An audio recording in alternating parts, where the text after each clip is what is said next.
Hello, hello! Good day mga kamothers! So for today's video, gagawa tayo ng creamy tuna pasta. So nagpapainit na tayo ng pan at naglalagay na tayo ng mantika at ng butter. So nagdagdag ulit ako ng butter kasi kulang. And sa kabilang kaldero, nagpapakulo na rin ako ng tubig para sa elbow pasta. At isunod din natin ang sibuyas na mapanakit na akala mo jowa mo. Palalapasin lang natin yung aroma niya. Dalawang medium na onion yan. And pansin nyo, walang bawang kasi naubusan. Akala ko meron kami stock. Naubusan na pala. And huwag nating masyadong sunugin para hindi mapait. Igisa-gisa lang natin yan hanggang sa medyo maluto na siya at hintayin lang natin mga kamother.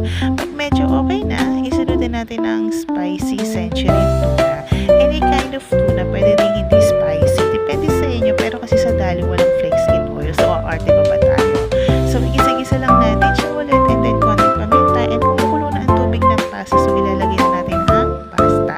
Pansin nyo, hindi ako naglagay ng mantika kasi sabi sa TikTok University, huwag daw lagyan ng mantika pag nagluluto ng pasta. Para dumikit daw ang sauce sa pasta, itry natin tong way na ito. And ilagay na natin ang meat and cheese, pero pwede din any kind of cheese. Pero kasi ito ang nakita ko sa dali, so ito na ang kinuha ko.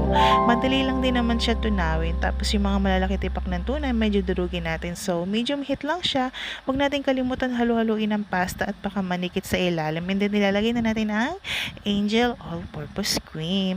Haluin natin ng dahan-dahan. Tapos, balik-balikan ng pasta. Haluin natin ng medyo. Tapos, patuyuin na natin ng sauce. Ayan, medyo tunaw na ang cheese. Yung iba kasi, dinidrain nila yung oil ng tuna. Pero ako hindi.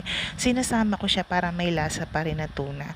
7 PM na dinner na namin to. So, ayun, diba, tunaw na yung cheese. Nakikita nyo ba? So, tingnan natin ang pasta kung malambot na tikim tayo isa. So, hindi pa. Balikan natin ang sauce natin. And hindi na ako naglagay ng asin kasi medyo maalat na ang cheese at may lasa na rin naman ang century tuna.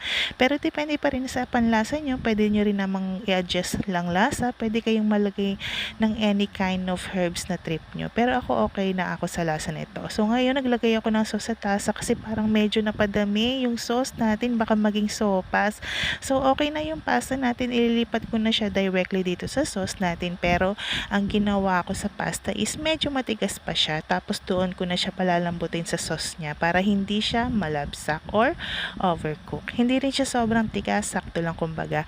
Pero, ayun kasi yung way ko ng pagluluto ng pasta. At tignan nyo, nung paglagay ko ng pasta, sinipsip ng pasta yung sauce. Halu-haluin ko pa siya para mag-combine yung pasta at sauce niya. So, ito na yung version ko ng creamy tuna pasta. Thank you for watching, mother. Love ya!